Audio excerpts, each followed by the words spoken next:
Siin on üks kuuking, mille juured on siis väga juba poti täis kasvanud, kuid õnnetuseks on tal siis murdunud õievars. Selle õievarre me peame lihtsalt ära eemaldama. Tavaliselt tirides see ei õnnestu, kuigi siin on juba ta nii murdunud, et saaks sellega lihtsalt ära tirida, aga ikkagi kasutame siis oksa käärel, lõikame ja eemaldame selle. Jätame ikkagi selle varre nii pikalt, kui ta olemas on, et sellepärast, et siin on näha nagu väikesed kohad, kus võivad veel lisapungad tekkida. Siis raputame ta ettevaatlikult välja. Siit juurte vahelt siis tuleb õrnalt eemaldada kõik see kõdunenud muld. Kuigi siin on näha, et see muld ei olegi väga kõdunenud, et põhimõtteliselt ta pole õitseda jõudnud, et ta oleks võinud siin ka edasi olla. Aga kuna nüüd ta parajasti ei õitse ja juured on ikkagi nii täiskasvanud, et me võime ta lihtsalt ümber istutada. Ja kuna ta siia potti enam justkui ei mahu, et kui me hakkame tagasi pressima, et ei tohiks seda niimoodi väga pigistada ja tal on veel siin väljapool lisajuuri, siis me peaksime valima uue ja suurema poti. Nüüd eelnevalt me peaksime need kuivanud juured, mis on nüüd murdunud ja täiesti kuivanud, nad niimoodi sahisevad ja on kuivanud, et nad ei ole enam elus, siis selle kuivanud osa näiteks kuni terve juure otsani lihtsalt ära lõikama. Vaatame jälle hoolega, kus see juurekene meil algab. Jälle katsume, et elusad ja lihavad juured tunduvad näppude vahel jahedad ka, et sellega me tunneme kohe ära, et kus osa on elus ja kus on kuiv. Kuiv tundub alati soojem. Lõikame lihtsalt tervete juure osadeni ära. Vaatame, et need lihtsalt võivad seal potis mullases hiljem mädanema hakata, kui neil ei ole elujõudu sees. Siin on veel üks väike murdunud juur, mis tuleks eemaldada. Ja nüüd võiksime teda sobitada siis uude suuremasse potti. See pott tundub selline parasjagu suurem. Ja nüüd, kui me hakkame istutama, siis me peaksime vaatama, et mahutada kõik need üle ääre kasvanud õhujuured samuti potti. Nii, tundub, et pott talle sobib. Ja avame siis mullakoti, mis on siis spetsiaalne orhidee muld. See sisaldab siis turba ja männikoore osasid ja siis on siia lisatud veel perliiti, mis on need valged tükikesed, mis aitavad siis niiskust endasse imeda just sellest mullast välja poole, siis et see orhideele. No, ta aitab ka natuke niiskust rohkem säilitada, et siis sellesse mulda istutatuna piisab, kui orhideed kasta kord nädalas. Nüüd panime siia põhja natukene seda substraati ja katsume need juured ilusti siis siia sisse mahutada. Ja hakkame külgedelt substraati lihtsalt juurde puistama.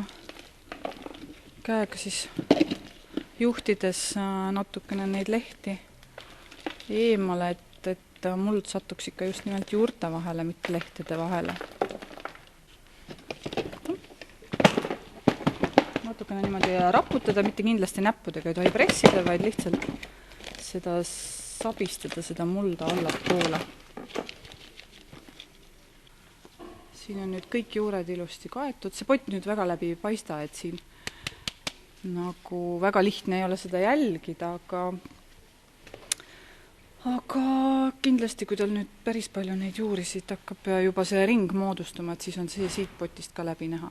Üldiselt kuukingadel ei ole nagu oluline, kas pott paistab läbi või mitte, et see on lihtsalt ikkagi sellepärast, et on mugavam teda jälgida. Algul arvati kunagi, et ainult läbipaistusse potti tohibki teda istutada. Kuid selle samase poti, nüüd kus ta siis sees on, võib ka ilusasse ümbrispotti asetada näiteks. Ja siis kastmine. Kastmine käib orhideedel asetades teda nõusse mõneks ajaks lihtsalt seisma. Esimene kastmine toimub kindlasti ilma väetamata, sest juurdumine võtab paar nädalat aega. Peale kastmist 2 nädalat tuleb siis oodata, et taim ilusti juurduda jõuaks ja vajadusel võib-olla veel natuke kasta, kui meile tundub, et on muld ikkagi tuhkuiv, aga tavaliselt see 2 nädalat isegi täiesti piisab. Juured tal veel ei tööta, nii et järelikult siis 2 nädalaks võib peale seda esimest kastmist ta täiesti rahulikult jätta kuskil aknalaua peale kasvama. Nüüd ta võiks siin seista pool tundi kuskil ja peale siis poole tunnist siin niinimetatud vannitamist võtame me ta siis välja Mul jääb nüüd natukene see asi pooleli, aga poole tunni pärast on põhimõtteliselt kõik see üleni see muld nüüd märg. Ja siis me nõrutame teda hästi hoolega ära. Enne aluse peale isegi ei pane, et peab jälle hoolega vaatama, et niisugust liigvett tilkuma ei jääks. Mis ma veel unustasin, oleks võinud ka selle tugikepi muidugi enne juba istutamise ajal siit juurde vahelt läbi ajada. See on siis selle pärast, kui nüüd hakkab see õiepunkt tekkima, siis me enam teda ei häiri, vaid hakkame juhtima seda õiepunga või õievarre kasvu mööda seda tugikeppi. Selleks on olemas ka väikesed klambrikesed, kuhu siis see õievars ka kinnitatakse. Nüüd kindlasti ei tohiks seda panna kevadel seda kuukinga kasvama aknalaua peale lõunapoolsesse külge või kus nüüd päike paistab päeva jooksul peale. Et orhidee võib olla aknalaual, kuhu ainult mõnel hommikutunnil või siis õhtutunnil päike paistab.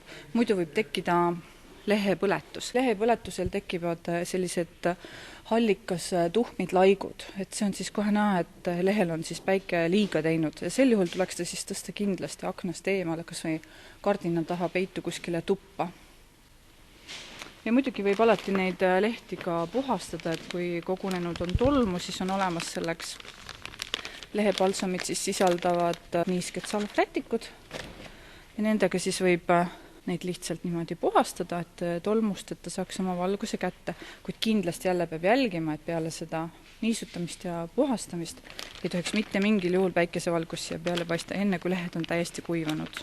Siin on siis meil ümber istutatud kuuking, kes on siis valmis uuesti hakkama uut õiepunga endale kasvatama ja kindlasti hakkab ta varsti võitsema. Ärge siis asetage teda kindlasti päikese kätte. Kevadine erepäike on kõige hullem vaenlane nende lehtedele ja liikastmine, hoiduge liikastmisest. Oodake ikka enne, kui on muld enam vähem kuivanud, siis võib alla suve kastmisega tegelema hakata.